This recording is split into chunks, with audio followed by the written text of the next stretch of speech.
have a wonderful guest, Sister Kristiane Baker. So in the early 1990s, Kristiane Baker became one of the first presenters on MTV Europe.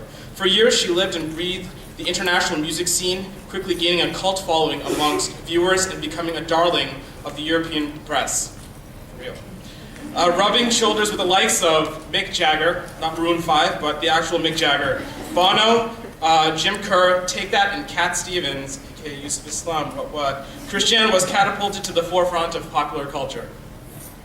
Through a fateful meeting with the famous cricketer Imran Khan, Kristiane traveled to Pakistan, or Pakistan, where she encountered a completely different world to the one she knew, the religion and culture of Islam.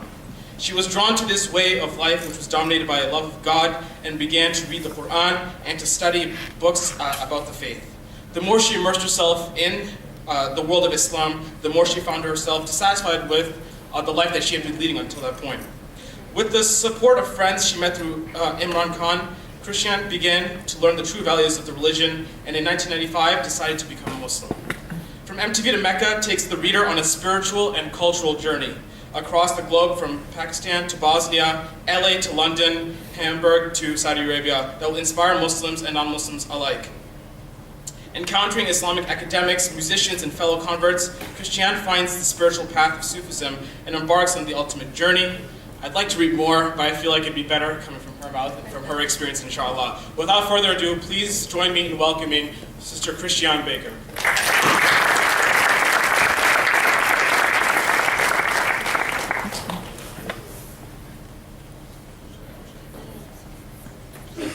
Thank you very much for the generous introduction. Assalamu alaikum. Peace be with you.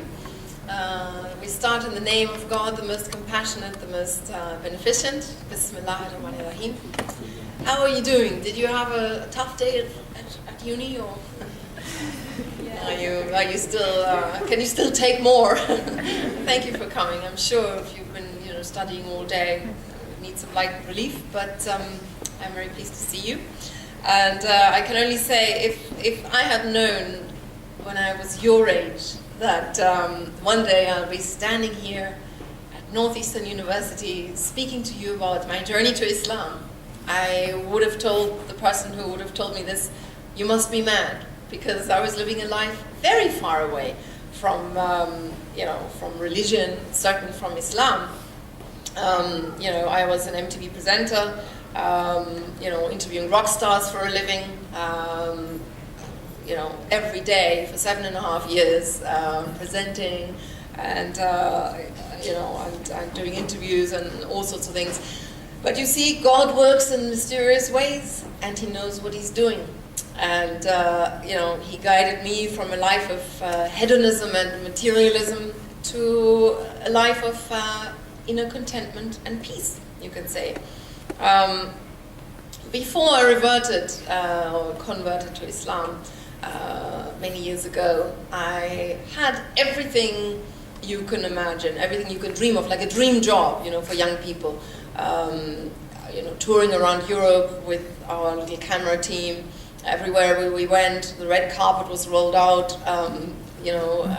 Wherever we were, we came with MTV. I mean, MTV, I don't know, MTV has very much changed. When I was an MTV presenter, it used to play music and music videos.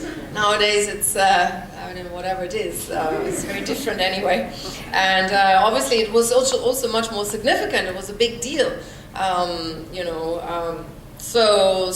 Wherever we went, all around Europe, we had a great reception and got the best seats in the house, this, that, and the other. And went to many VIP parties and had so many invites every night. It was quite a life. Hanging out with, say, Guns N' Roses and Robbie Williams, the Stones, etc., etc. I don't know if anybody even knows these artists still nowadays, because it's a little while ago, but they used to be cool at the time. Anyway, so once I presented in front of 70,000 people. I was just shoved on stage at a rock festival to explain a competition of my MTV program. It was before Prince came on, and it felt like floating on a cloud of energy. 70,000 people screaming and being excited. And then back home in the hotel room, the noise still ringing in my ear, somehow you have to come down from this high, and how do you do it? People take drugs, people drink, and I didn't, also know sort of how to handle this kind of thing, these contrasts. And I felt lonely, suddenly from this rush, and then always back in the hotel room, I felt lonely. I felt maybe I was missing a partner, a soulmate. But with hindsight, no human being could have filled that inner void, only the divine. And the divine was not part of my life, at all. So, eventually I experienced a crisis, rushing from one show to the next, always having to perform, always having to be perfect. It was a life very much, very external, very exteriorized, it was all out there, but nothing really inside. So I experienced a crisis, and I remember, I had this diary, I wrote in my diary on the way to yet another show in Belgium that I was hosting in front of 2,000 Belgian farmers. I was supposed to, host some music stuff or whatever, and I so didn't feel like going. And I wrote in my diary, I feel so ill, much worse than I've ever felt in a long time. Sick, dizzy, weak, no energy or drive, irritable and jaded. When is this low going to come to an end? It's work, work, work, and then I'm alone again. I don't want to just work for myself anymore, and I can't stand the pressure any longer. So, something like that. I don't know where all this is going to be leading to, and, how horrible entertaining now these 2,000 Belgian farmers would have, can't think of anything worse to do. Anyway, it was at that moment of inner dissatisfaction, although I had this dream job, they call it paradise syndrome, I guess, and it exists, that I was introduced to Islam. Not by a long-bearded imam who rammed religious rulings down my throat. This is halal, this is haram, you must do this, you must do that. No. But by a handsome sports star, Imran Khan. I don't know if he's known at all in America. Has anybody ever heard of Imran Khan? Okay, that's two. all right, now you're at university, you should all know. Famous figures in history, I guess. So he was a famous sports star. I also hadn't heard of him because I'm German and we don't have cricket in Germany, but like you hear. But nowadays, I guess he's also a politician and he's trying to, do something good for Pakistan. So anyway, he had he taught me the philosophy of Islam. The ideas, the concepts, rather than, this right and wrong, halal and heaven and hell, and, this kind of stuff. So, and he challenged me really on ethical values, on moral and ethical values. I remember the first time, in fact, when we met, it was at a dinner party, and a new film had just come out called Basic Instinct. And this film was with Sharon Stone. It was quite provocative because it had some scenes in it like never been seen before. And everybody else thought it was a brilliant film because it was so provocative and so, showed everything kind of thing. And he said, no, these scenes belong between a husband and wife. It's not for public consumption.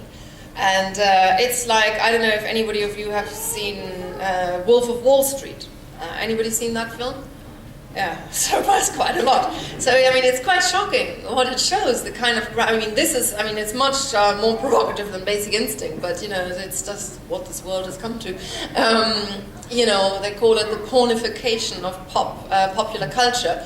It's a trend that is out there and that we're facing. And, and even, and at the time, Imran was saying, the West has lost its sense of shame.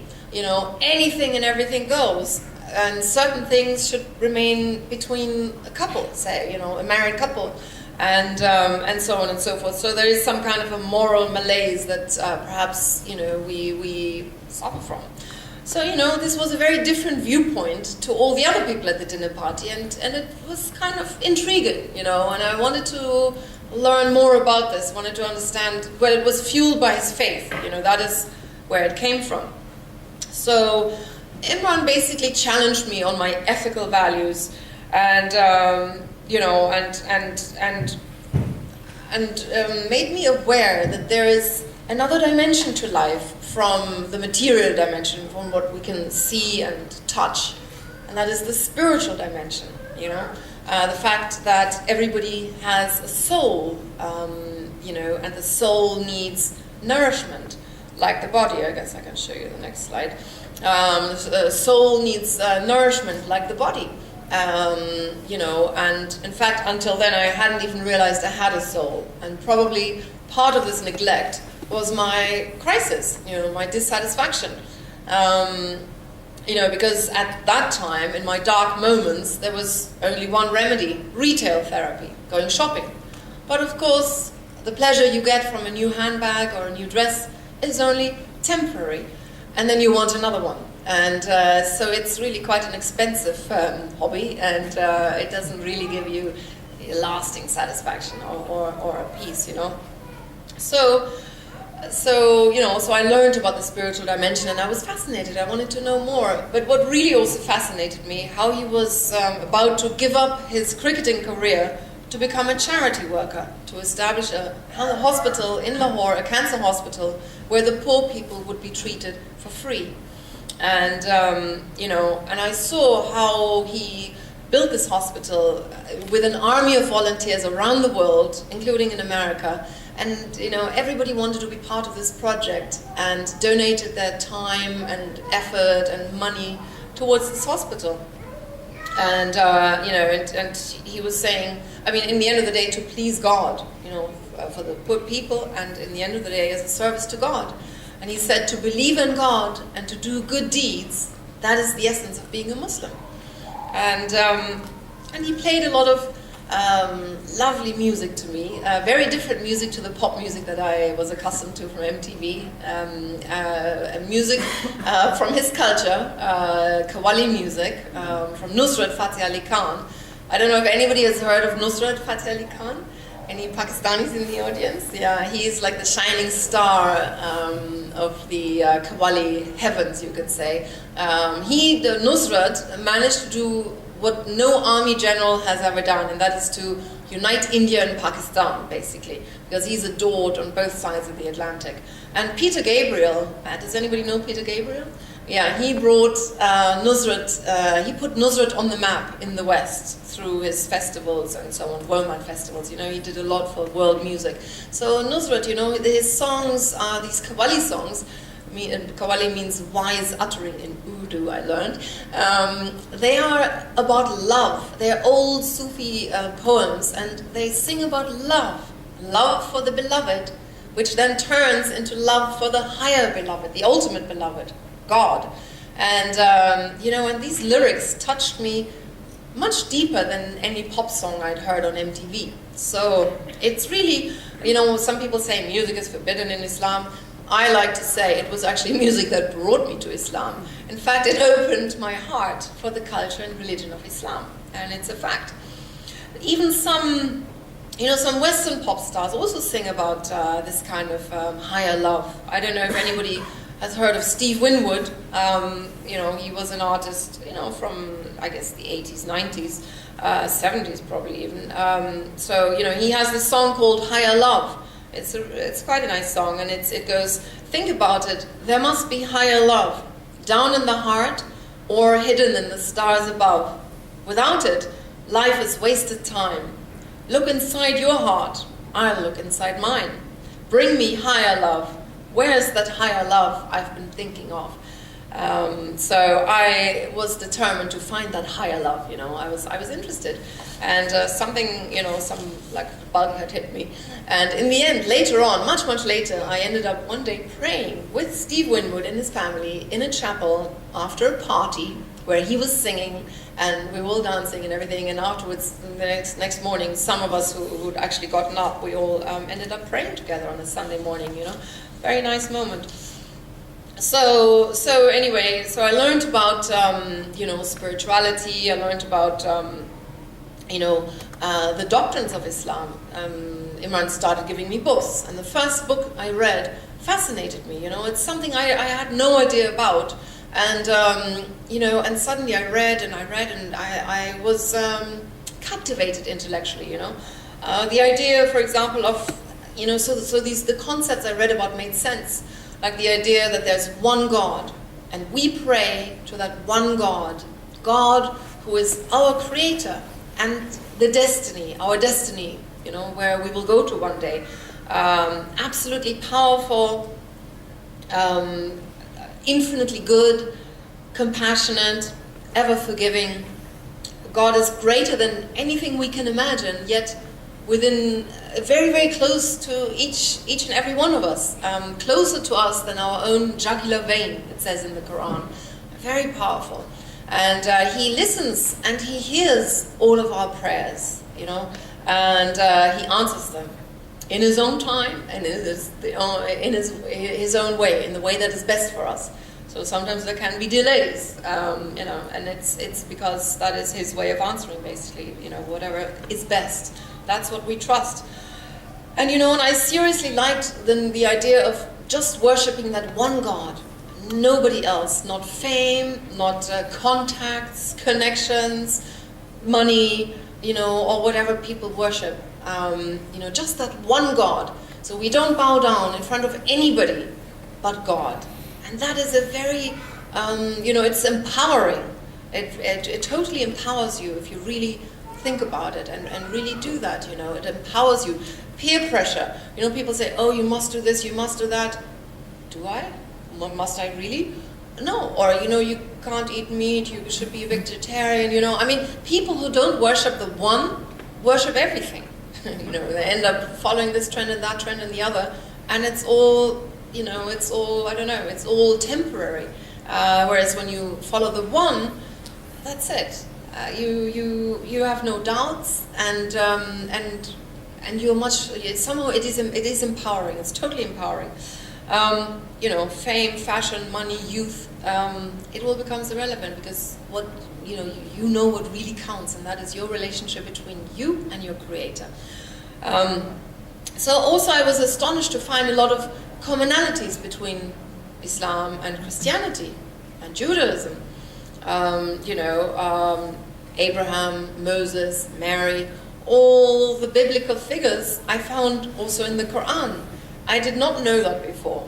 And Jesus, in fact, Jesus apparently is mentioned more in the Quran than Muhammad himself, peace be upon him, peace be upon them all. And I liked also the idea of self-responsibility, that we are responsible for our own actions.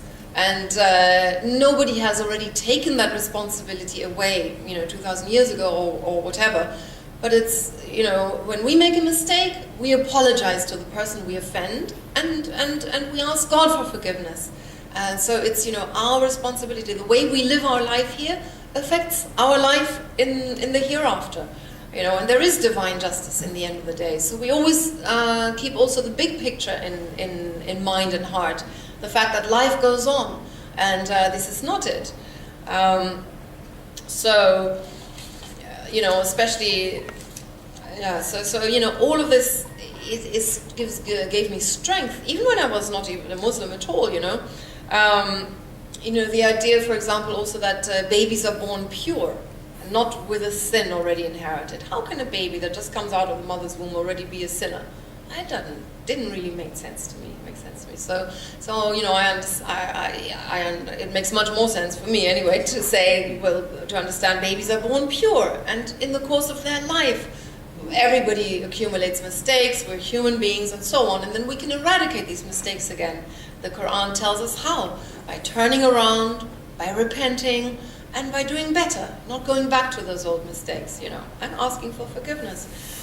So basically, according to Islam, God has always given the same message to the different prophets in their own languages to the different people. So, and just people started to veer off again from that same message. So he sent another prophet to bring people, Allahu Akbar. My ex-husband used to say, when he was just saying something, Allahu Akbar, he must be right. This is sort of an affirmation that, you're saying something that is right. So anyway, So always the same message, and then people started veering off, and then he brought another prophet, and Prophet Muhammad is the final prophet who tied up the loose ends and brought people back to that same message. Well, so I was totally, captivated intellectually. It was like a revelation, I was kind of at, doing my MTV job. The job was a bit, leave the brain at home and have fun at work. And I needed some kind of intellectual stimulation anyway, so I was, just lapping it up, really enjoying the reading and so on. And of course I was also curious how women would be treated in Islam. And we had a lot of debates on women's positions, women's rights and so on. And, anyway, that was something I carried on looking into. And then of course, then eventually Imran invited me to visit him in Pakistan and to go traveling with him through Pakistan. Not exactly an obvious tourist destination, so I took some time for being persuaded. But eventually I did go, and I was lucky enough to travel practically all over Pakistan. I mean, we went to these, hiking in the breathtaking Himalayan mountains. Totally far removed from any civilization, and snow-capped mountains in bright sunshine, and actually slept in tents, and I spent time with simple people there, in the mountains, who impressed me more than a lot of people in the showbiz world that I was inhabiting, through their warmth, their hospitality, and their generosity despite their dire poverty. It is really, my first trip to Pakistan completely changed my life, and I can only recommend everybody here to, at some point, go to a country like that from your life of luxury in America, when you're thinking you're having problems, and then you go to a place like that where you see disabled people happy. How can they be happy? Or you see the really, really poor people. They don't have water, running water, or satellite dishes, no heating, nothing. In the mountains where it gets minus, 20 probably or more. As we climbed up higher and higher the mountains, actually the houses, where people lived, were made from mud and wood, like a mixture, and the people lived above their animals. Down on the ground floor were the cows, the cattle, and the people lived above, so that the cows function as a natural heating system. We can't even imagine this, and to keep the people warm. And you see, when we got out of the Jeep and walked through these villages, people came up to us, with a smile and Bismillah, offering whatever they had, walnuts and apricots that they dried on the flat roofs in Hunza, in that sort of region. They have these famous anti-aging apricots. People actually turn over 100 there, surprisingly. They have this very healthy lifestyle, all slim and lean, and, despite everything else, they become so old and with radiant eyes, So I wondered, where do they have this light from? This nur, they say, on people's faces. It's from their faith, their unshakable faith, and Bismillah, they do everything in the name of God. Bismillah means in the name of God.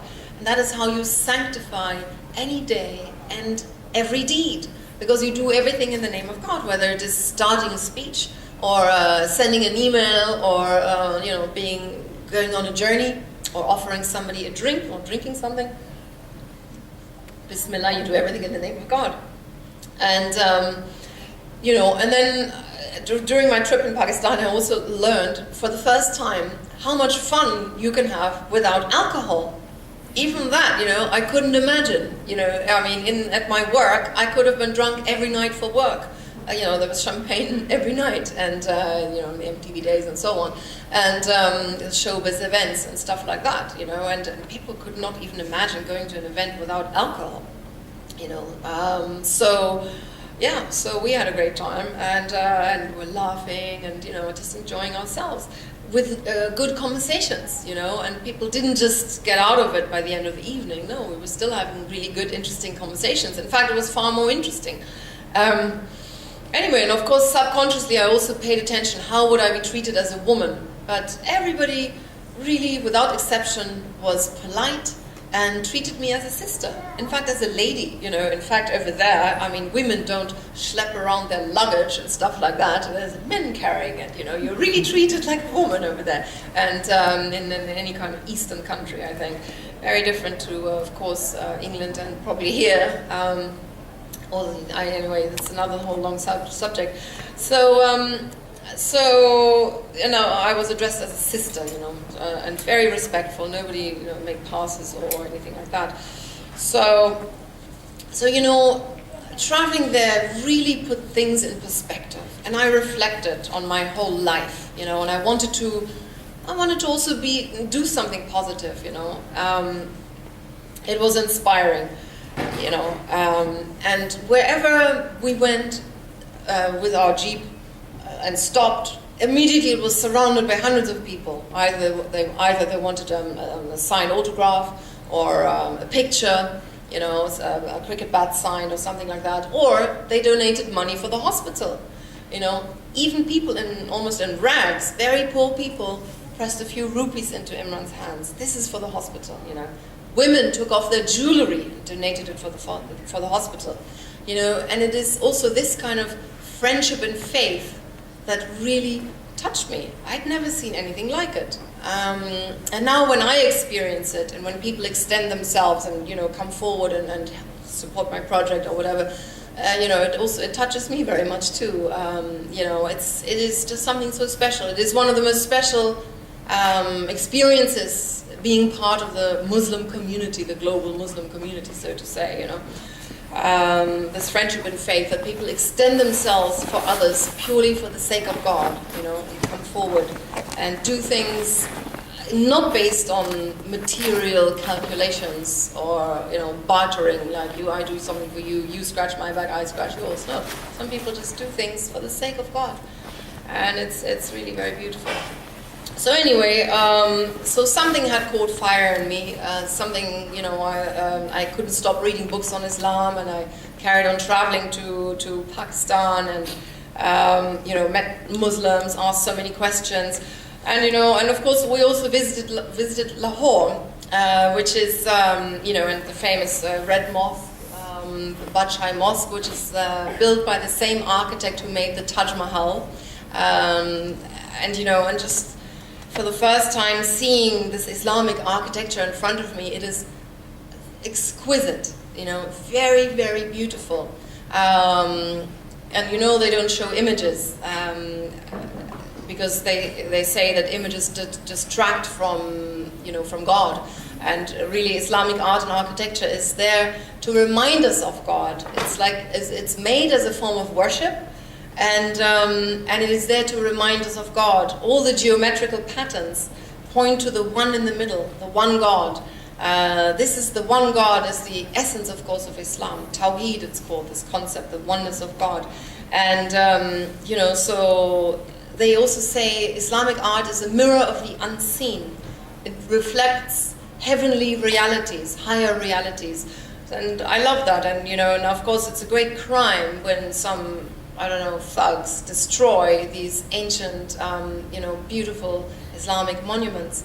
And again, I can only recommend everybody just to have a visit, even go to Istanbul, you know, and visit the Blue Mosque and some of those great, great monuments in Morocco or Egypt. I don't know, may not be such a good place to go to right now, but, you know, maybe Morocco is lovely as a holiday anyway, and just to visit those places where people have prayed for hundreds of years, and you see that architecture and the art in the architecture. It's very beautiful and has really a deep effect. There's a blessing, a barakah in these places, you know. Blessing means barakah. So, you know, basically, my shuttling back and forth between my MTV life and, you know, and Pakistan. By the way, after my very first trip to Pakistan, I came to Los Angeles to join the MTV Video Music Awards and also give a prize to one of the artists. My God, what a culture shock and what a clash that was from being in Pakistan where everybody wears these shalwar kameez, you know, the slightly wider outfits that, hide, the figure a little bit, which also leads to maybe Muslim women not being so much under pressure to slim and be perfect in their bodies all the time. To then go to LA where the mini skirts were like belts, like this short, and people dressed like pointing to the sky and lips, and people wearing dark shades at night, like what for? But also a bit fake. I mean, it really was a great culture clash, as you can possibly imagine. But and it just showed to me again. I mean, in our society, we're so obsessed in this mainstream society with eternal youth. Beautification of the outside. And I was doing this job hosting, and I always had to worry about what to wear on camera and how to look good and everything else, and it just all made me think. Because, really the only thing that is lasting forever is our soul. And really we should spend more time on beautifying that, which is everlasting, rather than just the outside. And how people go and have Botox. I don't know if they do that here. I suppose they do, yes, and plastic surgery and all that. And it's just, and in order to have friends and have recognition, it's really quite a sad trend. We should be aging with grace and naturally and beautify our character. The inside, become beautiful from inside. Everything else is just perishable anyway. Although, I mean, still. Yeah, I mean, in fact, there's a saying, I think, of the Prophet, peace be upon him. He says, God does not judge you according to your bodies and appearances, but he looks into your hearts and observes your actions. So I was determined to try and, not just look good, but become good. I'm still working on that. And actually also, my sense of dress started slowly changing, because actually the very first time I went out with Imran and some friends, I turned up at his home wearing a miniskirt. And he asked me, would I mind keeping on my coat all night? Because we were going out with some Asians, and in his culture, men and women don't show flesh. And, here I was, this girl from the entertainment industry, where the motto was, if you've got it, flaunt it. And now I was confronted with the concept of modesty, covering your assets, and and actually we debated this as well, and so many other issues, and it made sense thinking about it. Why should a woman with her body advertise, say even on an advertisement, any product from car tires to champagne to cigarettes, with a half-naked body? I mean, isn't that a bit degrading? Even now when I have business meetings, and women are sleeveless and wear short skirts and show their cleavage, whereas men wear suits and are fully clothed. I mean, why? Why do women have to get to places through by using their allure? So I became sensitized to all of this, and while I was working on MTV, started wearing longer clothes. Luckily, eventually grunge became the fashion and people didn't really notice. But after that passed, my skirt still stayed long, and I feel much more happy like that, and more dignified, you could say. And the whistling in the streets and so on, I didn't get that kind of attention anymore, or less anyway. And it's who needs that anyway? It's not needed. I realized. So, I began to change from within, slowly. The whole thing was a process. And I also became more aware of my inner voice, the feeling that you get when you do something wrong or when something is right. And there's a verse in the Quran that says, God gives us signs within ourselves and on the horizons. And it is so true, really. So I found studying Islam it helped me cope with my daily life, even when I wasn't a Muslim yet.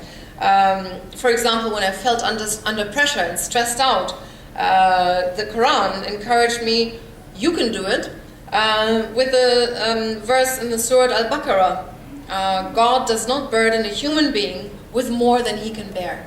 So if you're stressed out with your studies, just remember, you can do it, because God wouldn't have given you the task if you couldn't, And I also learned that we are being rewarded for our efforts. You know, if something works out or not, it's in the hands of God. But you get the reward just for doing the effort, you know. So that's also important. I mean, people who don't have faith beat themselves up when things don't work out, you know. But we know if something doesn't work out, there's a reason for it, you know. So we trust and we accept. This is also something I had to learn, you know. I didn't know. And I was impressed how graceful Muslims are, also with mishaps, with things that don't seem to be, you know, that seem to be bad on, you know, looking at it at first.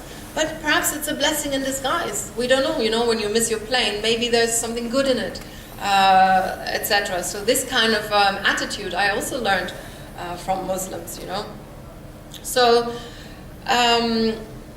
you know, all those teachings, like, you know, you try your best. This is another important one. Like, you try your best and you leave the rest to God. I mean, you know, believing in God and so on. It doesn't mean you sit back and relax and don't do anything. No, you try your best, but leave the rest in the hands of God. And then you have a clear conscience, and you know, you trust God that the outcome, whatever it is the best. And so basically, learning these kinds of concepts totally helped me and still helps me in my everyday life. And so after 3 years of researching and studying and meeting Muslims, asking questions, etc., I realized Islam is not an academic exercise. You know, if I wanted to feel it and feel the spiritual fruits I was reading about and, you know, taste them, there was only one way. Get down on the prayer mat and start practicing, you know, bringing God into my life. I wanted to start praying, and I wanted to feel God, you know, start developing this relationship. And, you know, and I realized that obviously, you know, when you pray 5 times a day, every day, or you can sometimes, you know, make it up if you don't manage to do it on time, but, you know, it cultivates a very close relationship with God and a dialogue all the time, you know. And also fasting, you know, obviously for the sake of God for 1 month. Nowadays it's very tough, like 18 hours or so. It cultivates, it brings you very close to God, you know, it changes you from within. So eventually I was ready for this, and I converted in a mosque in London, you know, and I did it. And basically, let's see what I was going to say. So, you know, but okay, I converted to Islam, but really becoming a Muslim was a process. You know, it didn't happen overnight. Like, it takes time. I mean, even to start learning the prayers, I had a little piece of paper with me. You know, you can't just learn all the Arabic so quickly. So it took a long time to feel that I'm praying to God, you know, reading and bending down and up, and, you know, the formulas and everything else. It takes time to get into this, you know, but you know, it's really beautiful. And, you know, I can say that since I did take that step, and since I am praying, and, you know, I've begun to change my life and so on, that inner void that I always had, even before you know, being on MTV, has been filled with meaning and really filled with God. You know, and a sense of purpose in life, and that is to serve God and serve the good in whatever way. I mean, now when I'm on stage, I'm, you know, hopefully on stage with God, and it is a completely different feeling than just being on stage, you know, with nothing really, just something. So I'm very grateful for this, you know, because that inner peace, that inner fulfillment is priceless. It's better than anything else. And, you know, just the other day at a book event in London, somebody came up to me afterwards, and he told me about a scholar from the 11th century. He's called Ibn Hazm, and he actually wrote a very beautiful book on love. I think it's called The Ring of the Dove. He was a scholar and a jurist and so on, but he wrote this beautiful book on love. People were very multi-faceted at, you know, the time in the sort of Middle Ages. And all scholars all around, I mean, astronomers and, you know, doctors and jurists and spiritual and poets and all sorts, you know. Nowadays, it's a bit different. But anyway, so this 11th century scholar, Ibn Hazm, he said something like this. Some people drink to forget their inner void or to soothe their pain. Other people womanize to do the same. But the only way to find real contentment in life is through knowledge of the deen. Deen means religion or means way of life, because Islam is more than just a religion you do once a week or anything. It's a total way of life from the morning you wake up till the time you go to bed, you know. It's full on. As Bono from U2 told me, it's not a hobby you could do on the side, it is full on. And he respects it, you know, and I'm writing about all of this in my book, some of the pop stars, how they commentated and so on, because, you know, it was something different to take on. And as I said, it didn't happen overnight. My first Ramadan was a complete disaster. Ramadan was in the winter at the time, and so sun sets at 4 o'clock, and you cannot eat or drink from the time you from dawn to sunset. So you know, I had gone out clubbing the night before, had a few glasses of champagne, and the next morning lay in bed with a pounding headache, completely dehydrated, and I couldn't eat or drink. And after a few hours, I gave up. I said, Ramadan is not for me. May God forgive my bad beginnings. But then, a year later, I had given up alcohol, and Ramadan came around again. By that time, I had a new show on a different channel, NBC, and it was again winter time, and we wanted to take a 2-week holiday over Christmas.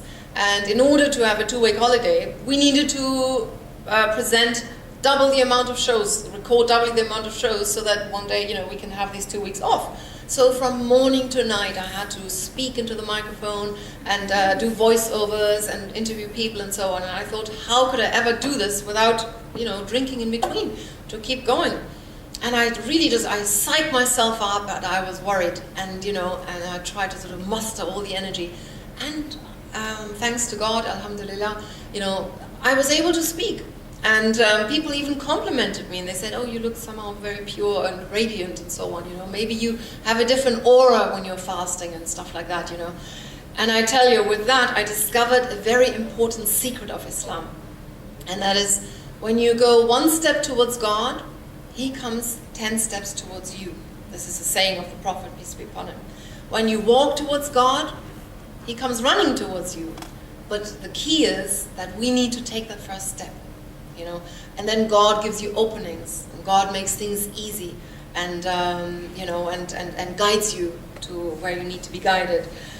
So you know, so that was a good discovery. But I tell you, when I converted to Islam, it was in '95, way before 9/11. It was not easy. I mean, the reaction in the German press was shocking. I was a very, you know, popular MTV presenter. You know, I had won awards, etc., etc. Had my own youth show on German TV. And when it came out in the press that I'm a Muslim, in fact, or that I had an interest in Islam, at that moment I wasn't even a Muslim yet. Suddenly, a very negative press campaign followed. Has she lost the plot? Is she gone mad? You know, is she now supporting terrorism? Is she going to be presenting a youth show from behind the burqa? You know, and one article after the next, and I couldn't believe it, you know. And then they invited me on a chat show. It was called People Behind the Headlines, you know, and it was really a setup. I thought it was my opportunity now. By that time, this chat show came along. I had been converted. I was like a brand new Muslim, and I thought I could explain people the truth about Islam, the little bit I knew after my 3 years of studies, you know. And the show started with images of women in burqas, men in black and black hijab everywhere, and men, you know, with Kalashnikovs in one hand, Quran in the other hand, Allahu Akbar, or the Shia, you know, flagellating themselves, blood everywhere. And then our MTV presenter, Kristiane, what do you like about all of this? And I'm like, Islam means peace, and it means surrender to God, surrender your entire being to the will of God. And when you do that, you find inner peace. You know, they didn't even let me go that far. And the next, you know, some Islamophobe, Betty Mahmoudi, Not Without My Daughter, you know, the author of that book, she was on the show. And it was a setup, you know, Anyway, so cut a long story short, my youth show that had begged me to sign up for another year and I had finally agreed and signed the contract for half a year, because I'd done it already a few years. Suddenly, they didn't remember the contract anymore, and I was out. So I pretty much, that one comment that I made in the press, finished my, what happened was, we had celebrated the 100th episode of the youth show, and somebody had done their research really well, because I never said that I had a boyfriend or anything, and they asked me, have you already converted for your boyfriend? And in Germany, Imran was a no. So anyway, so I never mentioned I had a boyfriend. Anyway, so he must have followed the English press. And I said, no, but I'm a Muslim at heart. And that was the truth at the time, because it had already taken root in me. I had just not done the official conversion yet. And that little comment finished my entertainment career, practically. Almost overnight. So then the youth show went, and then at the end of the year, MTV didn't renew their contract, although I had been there already 7.5 years, so it was longer than most, VJs.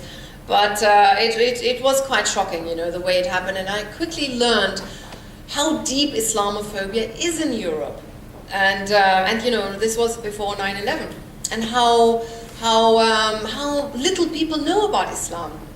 So, as a communicator, as a journalist, it became my wish and my desire to make a difference, to speak out and to show people, to tell people really what this religion is all about, that in fact it is a sister religion to Judaism and Christianity.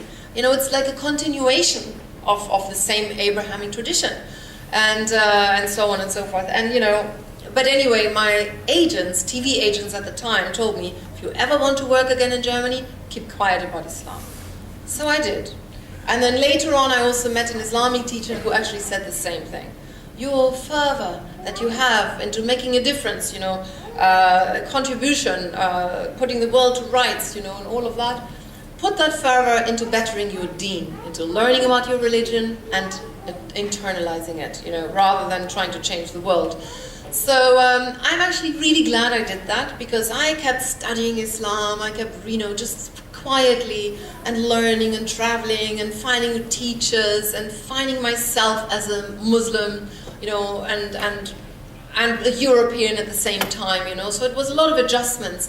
And I'm really glad I did that, because now that the book is out, I've really, I've studied, so if now the press asks me some difficult questions, I can counter them. At least, I don't do a disservice to the whole thing. And then what happened since my book came out in Germany, I was also asked to be the face of some campaign we had in Europe, in London actually, the Inspired by Muhammad campaign, where we had posters and slogans on taxis, on tube, metro, in the metro. We had positive ones. I know you have some quite the opposite ones in New York, metro stations, and on taxis and so on. We had these slogans, teachings of the Prophet Muhammad, peace be upon him, with different protagonists. Mine was, I believe in protecting the environment. So did Muhammad, peace be upon him. And this campaign went viral immediately, and it got a lot of press attention around the world, in fact. And so that campaign again had the same intention, like the same reason behind as my book, and that is to show people the beautiful teachings of Islam, to show it's a European or a Western religion, in fact, and there is no conflict. In fact, it's completely in harmony with our value system here in the West, and and to show that if a woman at the forefront of the entertainment industry can find her happiness and peace in this most vilified and most misunderstood religion, there obviously must be something to it, So that was the point of this campaign, and also the point of my book, where I'm trying to take the reader by the hand and show how I overcame my own misconceptions about Islam, which I had. I thought it was an antiquated religion against women, etc., etc. But actually looking into it, bothering to read behind the headlines and study something, look into it, I realized it was completely just fabrications. It was prejudices, and so I wanted to share that with people. That there is something very beautiful behind there, and and really to try and build bridges of understanding, so to say. So I will finish my talk now with a little poem from one of those Sufi poems that I mentioned from Indian or Pakistani poet, I guess Indian, from the 18th century, because at that time Pakistan didn't exist yet. His name was Bulleh Shah, and he writes, you read so many books to know it all, yet you fail to ever read your heart at all. You rush to holy shrines to play a part. Would you dare enter the shrine of your heart? You are quick to attack the evil one, yet pride is a battle you have not won. You grab for a star you can control, yet fail to grasp the light in your soul. I pray that we all find ways and means of grasping the light in our soul and find that inner happiness and contentment, inshallah. Thank you for listening.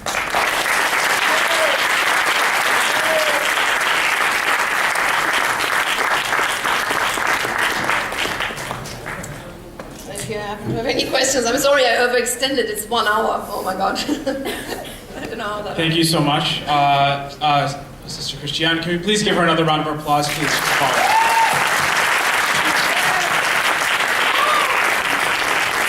So there are a couple of items on our agenda.